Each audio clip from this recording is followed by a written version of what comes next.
Welcome back to the 76 Capital Sports Leadership Show. My name is Wayne Kimmel, managing partner of 76 Capital, the sports tech venture capital company. On this show, I interview top sports entrepreneurs, athletes, and executives who are shaping and many times changing the sports business industry. You can subscribe to our show on YouTube, Apple Podcasts, Spotify, and on our 76 Capital website. My guest today is Dan Porter, the CEO and co-founder of Overtime. Overtime is a sports media platform that blends social media, entertainment, and high-level competition across basketball, football, and lifestyle culture, generating over 1 billion video views a month. The company has also built groundbreaking sports leagues like Overtime Elite, the OT7, and giving rising athletes new pathways to develop, compete, and build their own personal brands. The company is backed by incredible investors like Andreessen Horowitz, Spark Capital, Kevin Durant, many NBA players, and the late NBA commissioner David Stern. Overtime has become one of the most influential modern sports platforms out there. Dan, welcome to our 76 Capital Sports Leadership Show. Thanks. Thanks for having me. I'm so happy to have you on, day after a big Eagles win, having a Philly guy on. This is amazing. Yep. I mean, definitely I want to talk to you, but shout out to the city of brotherly love and to the Super Bowl champs whose defense looks like they're scaring them. They certainly are. They certainly are. I had the privilege of having your co-founder, Zach Weiner, on the show back in 2021. And we talked about all the things that Overtime was going to be at the time, but a lot has changed since then, and you guys have grown immensely. Fill us in on what's been happening over the last couple of years. Yeah. So in 2021, I think we want to launch our own sports league. I think being a media company, you get to cover and reach an audience, but you don't own something. And even the biggest media companies in the world rent other people's assets and IP. And that idea on the basketball side has turned into Overtime Elite. This is our 5th season. We are the second biggest basketball league in the world in terms of audience. We've sent multiple players to the NBA and to college at a high level, and we have a super engaged audience. We have 9 teams in the league. We play a season. We have a championship. People from all around the world watch it. And that spawned a women's basketball league called Overtime Select and also a spring football league called OT7. So now we own 3 different leagues. I mean, the company is really geared around football, basketball, and all the culture that sits in between them. And that's kind of where we are. And you have almost every young kid running around with an O on their shirt. I mean, it's absolutely amazing to see, all the, kids run, everywhere, and they have the O on them. I mean, was that part of the original plan, the merch side of things, and how did that all come about? It's a good question. So I would say that what was part of the original plan was to build a brand. And, I'd worked for Richard Branson previously, and Virgin's a really compelling brand, and I had learned a lot there. And I really wanted to make a brand that resonated with people. I think when you think about media, there's a lot of things I read and watch, but I don't walk around with a shirt that has the name of that company on it because people would think I work there. So that part was important. Honestly, part of the apparel side was people used to steal our videos all the time. And so we would watermark them, and then they would steal them and wipe out with their fingers and make it big and cut off the watermark. And out of total frustration, I was like, what if we just made a shirt with an O and we made all the athletes wear it? Then if someone steals our video, at least they're going to know it's ours, and they can't, they're not going to fuzz that out. That's too hard for them. And so what happened was it started out with that as the rationale. And then all of a sudden, people were like, oh, if you're wearing a shirt with an O, it means you were on Overtime, and maybe you're a famous athlete or anything. And then everyone wanted that shirt, and then one thing led to another. And we created a huge opportunity. And then for the league, we have 3 teams in the league that sell over $1 million of apparel each. Um, so I wish I could say it was like some incredible plan, but I think like a lot of things in business, you do something because it solves one problem for you, but it also then opens up an opportunity somewhere else. It's really amazing. Congratulations on on everything that you've done so far. I mean, I think back, to when I first talked to Zach and I learned about your business, and it was all about almost like having kids come and play, go to Atlanta, play for you, and then Yeah. jump right to the NBA. Yeah. But then there was this couple things have happened since then in the This middle that little thing changed. they call NIL happened. So in the beginning, to your point, when we created our league, we really wanted to pay the players. We just had a strong like passion point around player empowerment and so forth. It wasn't even a business logic. It was just more like we just thought it was the right thing to do. But as soon as you paid the players, the NCAA took away their eligibility. And so many college coaches got so upset that the next year NIL happened. And I'm not going to say that we caused NIL because there are a lot of forces that made that happen, but we were certainly an accelerant because of how upset the ecosystem was. And as soon as NIL happened, nobody had to lose their eligibility. So now we could recruit any player, they could come to play. And we have multiple players who are playing college basketball right now who are making millions of dollars. And I think it's actually really cool. I mean, there's 30 NBA, NFL, 32, 12 WNBA teams. Like to get to the very top and make a living from what you do is really, really hard. But there are 351 D1 schools in this country. And if we can help athletes get to a point where they can gain some economic power that helps them and their families, and even if they never make the NBA and they can provide value back for that, um, I think it's really cool. Yeah, well, it's certainly really cool. And so, how does it work? If you're a really good basketball player in wherever in the world, I mean, not just the U.S., right? I mean, Yeah. how do you get to be part of overtime? Yeah. So what we've really done is almost create like a not National Basketball League like NBA, but like a national platform. So I always say it like this. It's like there are, I think, 32,000 high schools in America. 31,990 of those high schools will keep doing the same thing that they've always done. My high school will play basketball, will play another school, nothing will change. But there are, 8, 10, 12, 20 teams that have national ambitions that are more oriented around sports. And they want to play in front of a lot of people on a national platform. And that's what we're building for them. And so there's a bunch of different teams. Some are in Atlanta, some are in Texas, some are in North Carolina. Some we operate in partnership. Jermaine O'Neal, the NBA player, has a team that's in the league. And ultimately, right now there's 9 teams, so there's 9 coaches.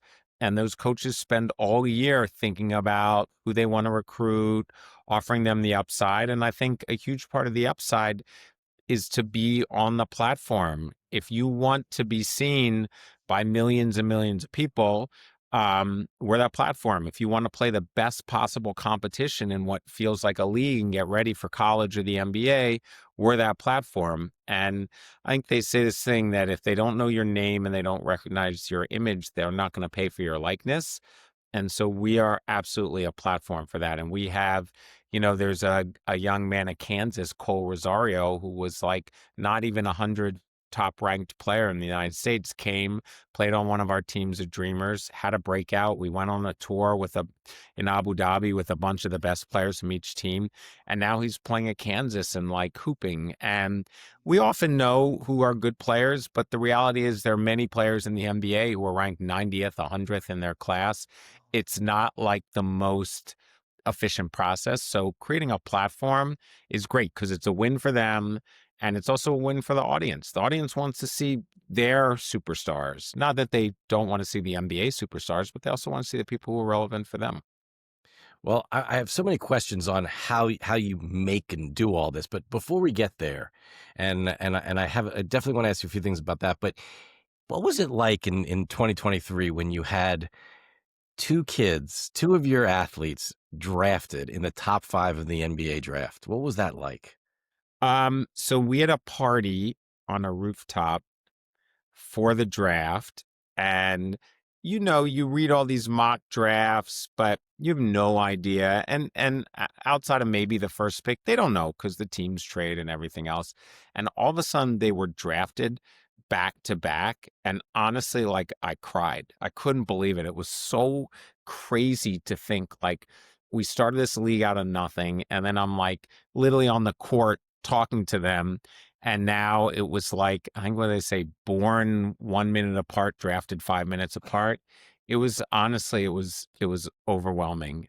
And then also to see them both now do so well in the NBA, it was like an out of body experience to think that you as an entrepreneur are sitting in your office and you have some idea and it's really big and it ends up with the fourth and fifth pick in the NBA draft.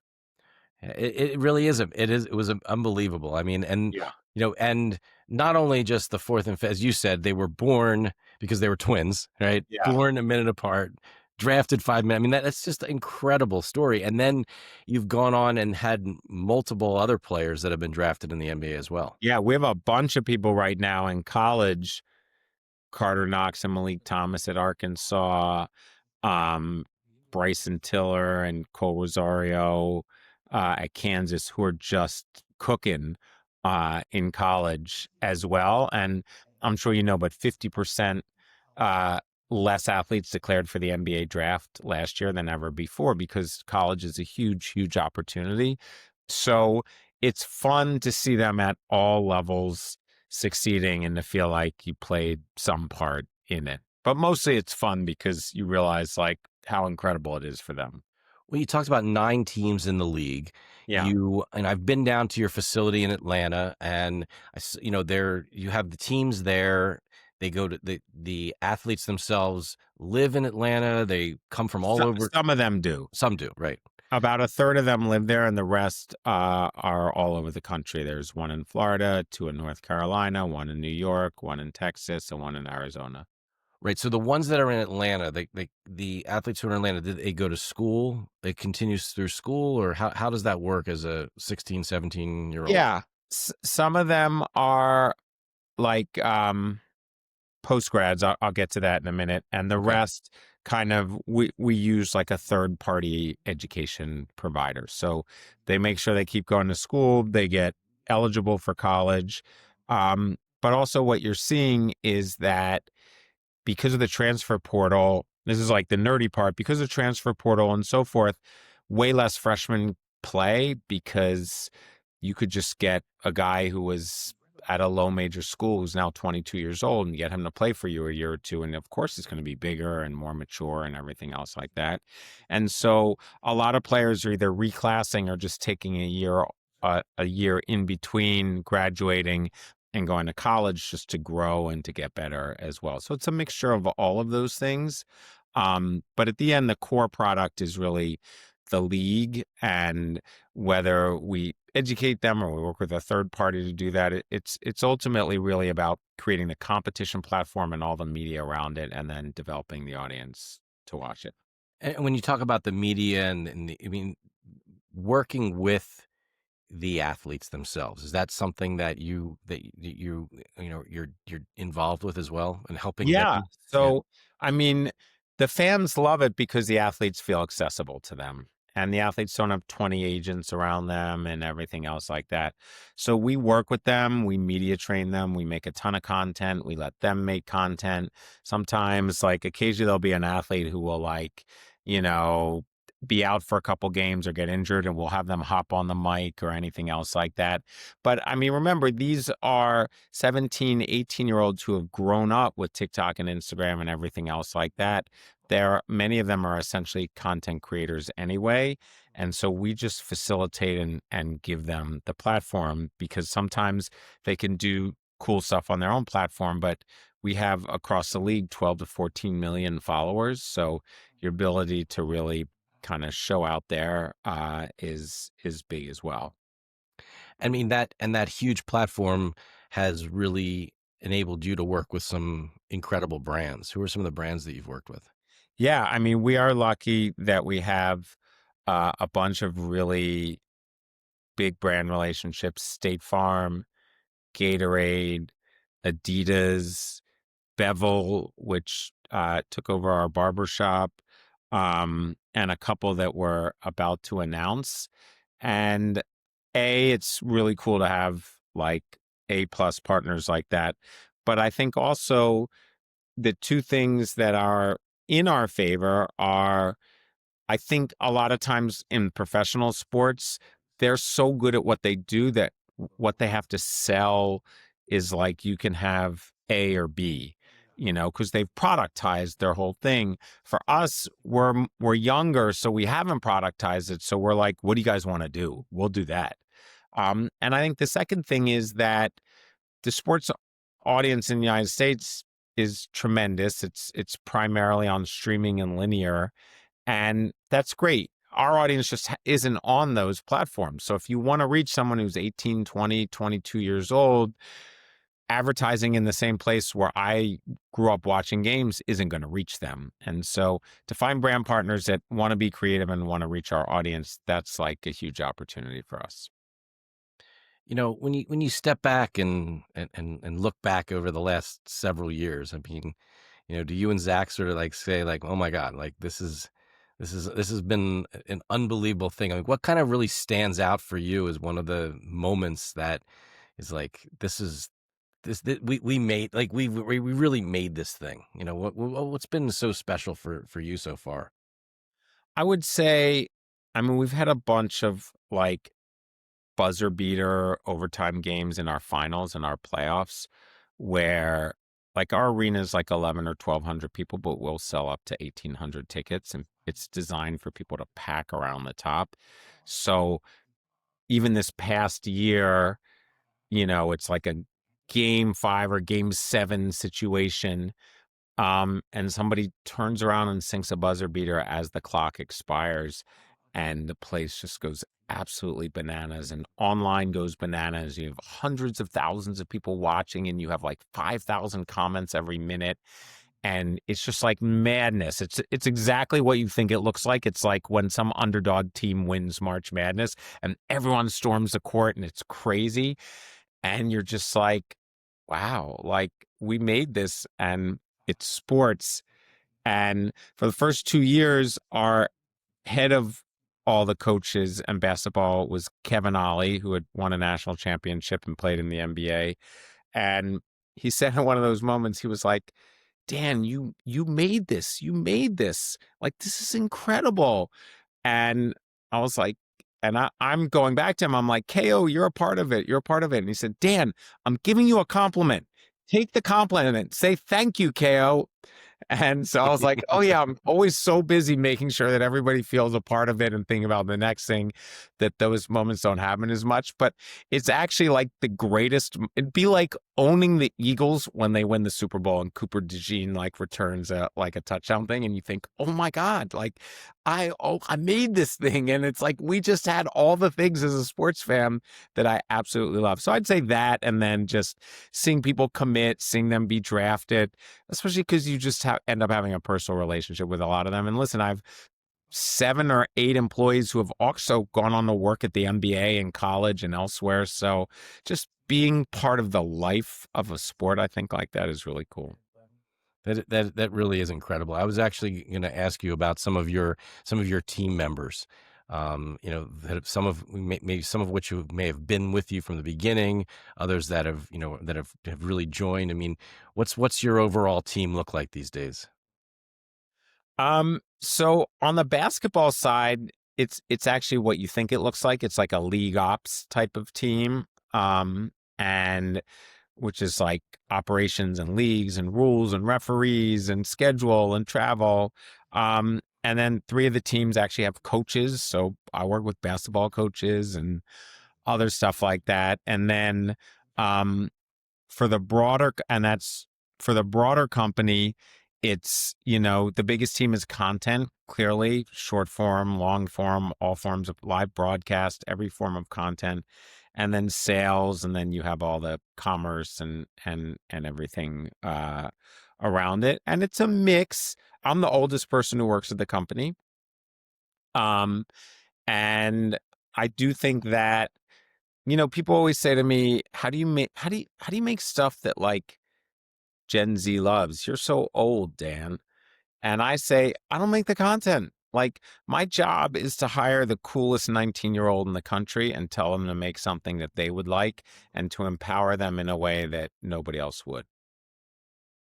That's a great way to put it. I mean, um, gosh, I think we're about the same age, so we're like the old guys in this Yeah. thing. So, Yeah. but being a kid, grew up in the Philly suburbs. Talk about your personal journey and how you got here.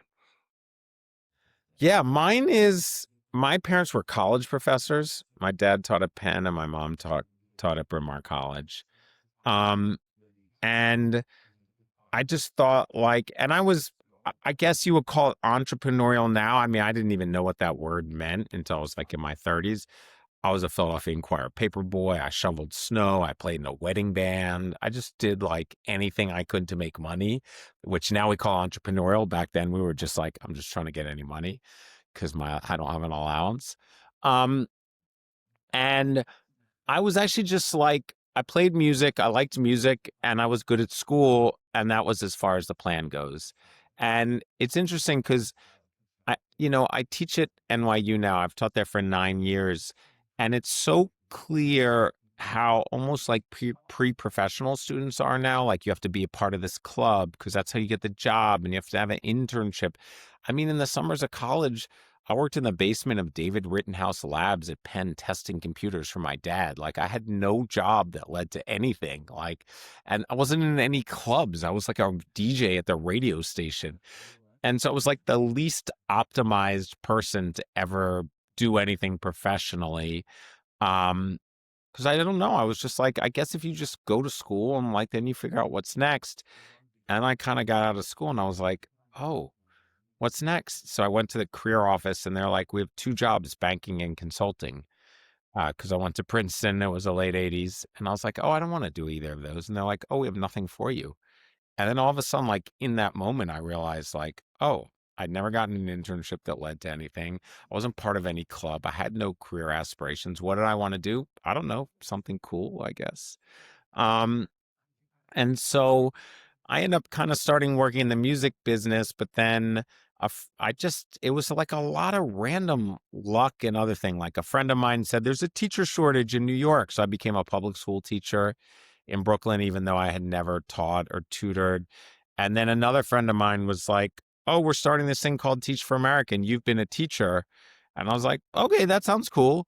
And I did that. And everything was just like a series of like, oh, that sounds cool. And like trying to figure it out. And in a way, like they always say, like hindsight is 2020 vision. But I think what I was able to do is what I encourage a lot of the students to do, which is like, it's kind of like a startup. A startup's just a premise. It's like you tell me, Dan, I have an idea. It's like a pizza place, but all the pizza's made by robots. And I come back later and it's fine dining. And you were like, no one liked the robots, but they loved the fine dining. So whatever, who cares? Like you just need an excuse to get some money and get in business and figure it out. And I realized like it was just like that. And I think it was actually weirdly working in nonprofit that I kind of understood like this entrepreneurial thing because we were basically a startup. And even though we didn't make any money, we still had to start things and figure out how to make them happen. Um, and it was just like a winding journey of there where I ended up, running two different startups and working for Richard Branson and working for WME in the talent space. And I guess I'm a jack of all trades, master of none. So how did overtime come about? Like, was it just an idea? Was it? Oh, I was working at WME and we bought IMG. IMG is the largest seller of sports rights. And as a result of that, I got to work a lot with some of the professional sports leagues. And in 2014 or so, they were telling me like, we're really concerned because young people don't watch 3-hour games on live TV. And even though I can say that now and everyone's like, of course, 10 years ago, I don't think people really thought that. And I watched games. I have a large TV. I watch the Eagles. Like, I was like, really? Um, and it was this insight. And at that time, I'm running the digital talent division. So we have like 200 of the 250 of the biggest YouTubers and creators who we represent. And I'm like, okay, well, everyone's watching them, but they're not watching live sports. You know, the average age of most of the professional sports leagues in this country are in mid 40s, mid 50s. Golf is even higher. And I was like, okay, so all of America, who all the young people's attention is here and it's not here, maybe there's an opportunity right up the middle to figure out how to bring that together. And I will say, of all the different companies that I've done, it's the first time I ever started a company where I knew who the audience was, but I didn't know what the product was. And it was just like, I don't know, I was running around filming stuff. And then I was like, let's go film some high school basketball because we have iPhones and we're able to get close enough to them. And then we posted some videos and we're like, oh, and we just learned and learned and learned until we figured out what worked. And then that's what we made. We made what the audience wanted to see. Well, how did you and Zach meet each other, and who else were there others at the earlier stages? Like, Yeah, it's a good question. So Zach is about 28 years younger than me, I think. I was like, I need somebody who's young to start this business with. Like, it doesn't make any sense for somebody in their 50s to start a Gen Z sports media company. So I emailed a bunch of people I knew who were young, and one of them said, I don't want to do it, but I went to high school with this guy who seems like he would be great for it. And then we met and we vibed and we clicked. And I had a couple people who I had worked with at my gaming company who joined us. Zach went to Hebrew school with somebody who we hired. We met somebody at a career fair. It was like a small but mighty ragtag bunch of people with not very much experience, except for me. And that's kind of what made it great.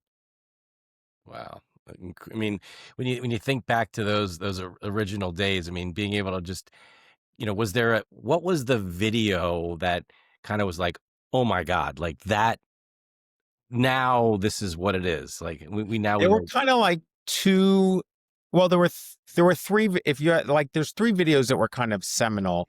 One was a random video of some kid that we posted, and it got a ton of views. And that kid wasn't famous or ranked or anything else like that. It was just a funny video of him playing basketball or something happened.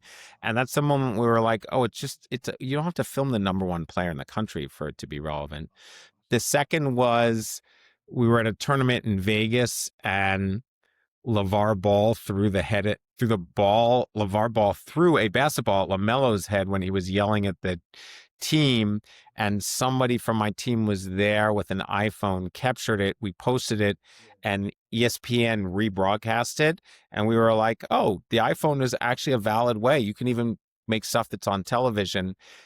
And I think in the kind of early days, we it was just discovering Zion Williamson and just having two people who live down there film every minute and every game, and all those clips just propelling overtime everywhere because no one else had them. And we were in every gym at every game, and he's probably one of the most explosive and legendary high school players of all time. So it's kind of like, the first example is like, what do you learn? The second example is like, wow, this kind of like iPhone thing really works. And the third example is like, oh, when you nail it, everyone else posts your video. And what happened was that people came to us and asked us to license the video. And we said, you can actually have it for free if you just leave our watermark on it. And people were like, free? You guys are idiots. But instead, they just blasted videos that said overtime all over the internet. We started gaining hundreds of thousands of followers. Smart move, smart move. So we talked a lot about basketball, but I also know that you have OT7 and you're in football now. We're big into football. I mean, now is basketball season, but football is definitely the other leg of what we do. And we have a lot of stuff that we're about to announce. But OT7 is spring football, or traditionally 7-on-7 football. We modified the rules. But in high school, you can see a great player, but there might be no one else or only one other person on their team who's also great. Not that they're not good, but there's just not a cluster of top talent in the same way sometimes there are in other sports. And so in the spring, 75% of the players who participate in our league are Power Five players. Well, one year I think we had the top one, two, three, four, five, six quarterbacks Wow. in the country. We had, I think, 7 starters in college football had played in it. So it's really good because it's very fast paced. It's helmetless, so you can see their face.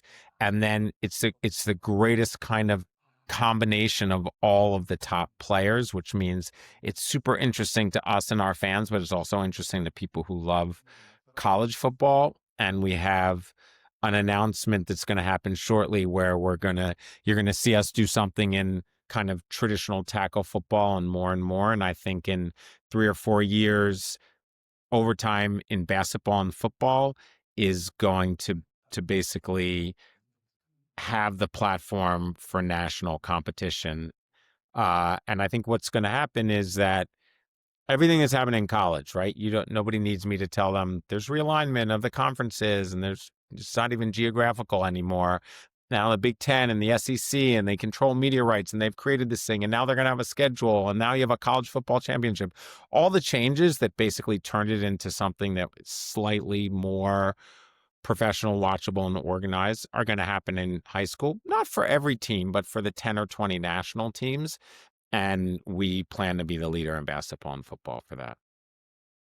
Yeah, I mean that's exciting. I mean, did you think about you think about keeping and sort of staying in the high school world or I think so, in the sense that, like, we're number one in our lane. It's the clearest market opportunity. And at the end of the day, we have over 100 million followers, but they want to see 18, 19, 20-year-olds. They don't want to see 28-year-olds play some sport they've never heard of. So I think it works well for our audience and what they expect. And I think one of the hard things about startup sports leagues is you either get people who can't make the professional league, or sometimes you get people, it's their second job or it's a niche sport. We have the 2 most popular sports in the US with people who a percentage of are going to go on and become famous. And so you have everything in place that I think works to support the growth. and so you've got on the basketball side, going back to that, you also have your women's program as well. Yep. Yep. And that is super fun. There's a couple things. One is the women are really energized, and we get a lot of, Paige Beckers, all these people who come back and coach and support them. In the championship game, the crowd, which was mostly young women, was so loud that you couldn't hear the announcers on the broadcast because it was so loud. And I think the other thing is that it's really still pretty undercovered.